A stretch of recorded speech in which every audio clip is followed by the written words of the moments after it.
Prime minister গ্রিনল্যান্ডের, সে বলছে যে we don't want to be with US, we don't want to be governed by the US, right, we don't want to be owned by US.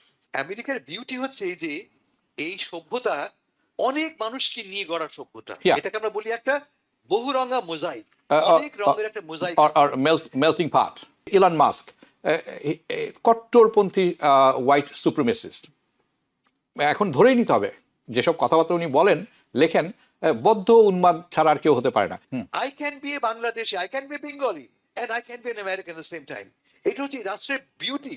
America কেন সারা বিশ্বে এতটা গুরুত্বপূর্ণ এবং outstanding, তার কারণ আমেরিকা আমাকে অ্যালাউ করে টু বি মাইসেলফ। ইউরোপিয়ান ইউনিয়নের সিম্বলিক হিসাবে তারা অল্প কয়েকজন সোলজার এখানে পাঠিয়েছে, এটা একটা আমি মনে করি সিম্বলিক। তবে আমি মনে করি যে এটা একটা আমেরিকার জন্য যে বিরাট একটা থ্রেট সেটাও না। তারা দেখাতে চাচ্ছে যে আর্কটিক নিয়ে যে সিকিউরিটির ব্যাপারটা, সেটা শুধু আমেরিকা ইজ নট কনসার্ন, জি, ওই আর্কটিক সিকিউরিটির ব্যাপারে আমরাও কনসার্ন। ব্রাউন আমরা যারা আছি, আপনি আমি আমরা, অথবা মানে আরব তারা যখন এখানে আসেন বা আফ্রিকানরা, তারা অ্যাসিমিলেট করি না এখানে, অর্থাৎ এখানকার কালচারটা শিখি না, এখানকার মানুষের সাথে মিশি না, আমরা আলাদা থাকি। কিন্তু দেখুন উনাদের ক্ষেত্রে এই যে ইউরোপিয়ান জুজরা এরা গেল প্যালেস্টাইনে, they didn't assimilate, they didn't learn the local culture, they remain European. তো আমার বেলায় হবে সব এরকম, তোমার বেলায় হবে না। এই ইলন মাস্ক কট্টরপন্থী হোয়াইট সুপ্রিমেসিস্ট।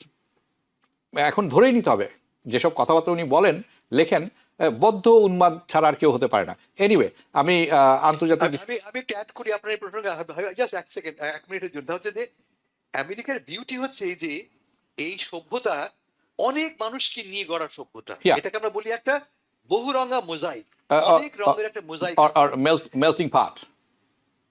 Melting pot. সবাই মিলে আমরা এই দেশটাকে বানিয়েছি, Yeah, সবাই yeah. নানা মানুষ, নানা বর্ণে, নানা ধর্মে, নানা Yeah. ভাষা। হ্যাঁ। আমরা ইউরোপ নই, এটাকে বলে multiculturalism, multicultural nation build করি আমরা।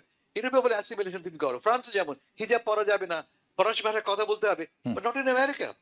I can be a Bangladeshi, I can be Bengali, and I can be an American at the same time. এটা হচ্ছে রাষ্ট্রের বিউটি। আমেরিকা কেন সারা বিশ্বে এতটা গুরুত্বপূর্ণ এবং আউটস্ট্যান্ডিং, তার কারণ আমেরিকা আমাকে অ্যালাউ করে to be myself. at the same time আমি আমার মতো হয়ে কিন্তু আমেরিকাকে নির্মাণ করছি। That's the beauty of this country. এই সভ্যতা বিশ্বকে এই দিয়েছে যে তুমি তোমার মতো থাকতে পারো, at the same time you can contribute to nation building. এই ভেরি নোশনটাই তো under threat right now. Exactly. হ্যাঁ, এই নোশনটাই আন্ডার থ্রেট, এবং এইটাই ছিল আমেরিকা। This is America. যখন আপনি বলেন যে হুজ আমেরিকান, এ হতে পারে, ও হতে পারে, আপনি হতে পারেন, আমি হতে পারি, কিন্তু আমেরিকা এখন according to Trump administration is you have to be white, you have to be European, everybody else And Christian. and Don't forget that. And Christian. কট্টরপন্থী খ্রিস্টান, নট মধ্যপন্থী খ্রিস্টান, কট্টরপন্থী খ্রিস্টান হতে হবে আপনাকে, Conservative. বাইবেল হাতে নিয়ে ঘুরতে হবে, তাহলে আপনি American. Everybody else can go to hell, ভাবটা এরকম। And this is going to backfire. Anyway, আমি আন্তর্জাতিক প্রসঙ্গে যাচ্ছি। গ্রিনল্যান্ড ইস্যুতে প্রফেসর পাটোয়ারি, আপনার কাছে, গ্রিনল্যান্ড ইস্যুতে ভাইস প্রেসিডেন্ট ভ্যান্সের বৈঠক ব্যর্থ হয়েছে গ্রিনল্যান্ডের সাথে, এবং সেখানে নেটোর সেনা মোতায়েন শুরু করেছেন। এটা কি আমেরিকার নেতৃত্বের উপরে তার মিত্রদের আস্থাহীনতার প্রতিফলন মনে করেন? এটা কোন দিকে যাচ্ছে? আপনাকে অসংখ্য ধন্যবাদ। যে গ্রিনল্যান্ড সম্পর্কে যে প্রেসিডেন্ট ট্রাম্প যে মনরো ডক্টরিনটা রিভাইভ করতে চাচ্ছেন আমেরিকার ন্যাশনাল সিকিউরিটি ইন্টারেস্টে, এই জিনিসটা তো আমরা অনেক দিন থেকে শুনে আসছি ওনার কাছ থেকে। তো এখানে আমেরিকার তো আপনি জানেন প্রায় 150 জনের মতো আমেরিকান একটা ঘাঁটি আছে, 150 জনের মতো সৈনিক আছে ওখানে। সুতরাং এর মধ্যে যে উনি যে ওটাকে একবার কিনে নিতে চাচ্ছিলেন, আবার বলছেন যে এটা আমরা না হলে দরকার হলে আমরা জোর করে দখল করে নেব, এবং এই নিয়ে ন্যাটোর সাথে একটু ডিভিশন হয়েছে। কারণ ন্যাটোর মেম্বার হিসাবে Greenland is not a sovereign country, but একটা স্বায়ত্তশাসিত দেশ আর কি, ডেনমার্কের সাথে আছে।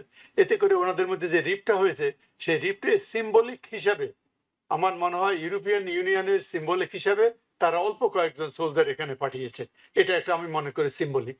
তবে আমি মনে করি যে এটা একটা আমেরিকার জন্য যে বিরাট একটা থ্রেট সেটাও না।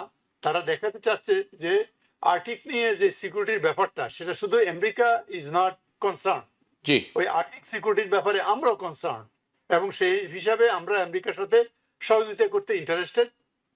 এবং তারা যেটা বলছে, ডেনমার্কের ফরেন মিনিস্টার তো বলছে, শুনছেন যে আমাদের প্রেসিডেন্ট বলছেন যে এটা চায়না এবং রাশিয়া দখল করে নিয়ে নিবে একসময়, এবং ফরেন মিনিস্টার ডাইরেক্ট বলছে যে চায়না এবং রাশিয়ার কাছ থেকে এটা কোনো থ্রেট নাই আমাদের এটার জন্য, সুতরাং তারা কাউন্টার করতেছে। আর ওখানকার যে প্রাইম মিনিস্টার গ্রিনল্যান্ডের, সে বলছে যে we don't want to be with US, we don't want to be governed by the US, right, we don't want to be own by US. তারা বলছে এই যে জিনিসগুলো এখন জনগণকে যখন আপনি এক করে না নিবেন, এবং ইউরোপিয়ানরা যারা এখনো, আগে তারা অলমোস্ট ভেরি ডিপেন্ডেন্ট ইউএস এর ছিল, এখন তারা কিছুটা নিজেরা নিজেদের শক্তি ডেভেলপ করেছে।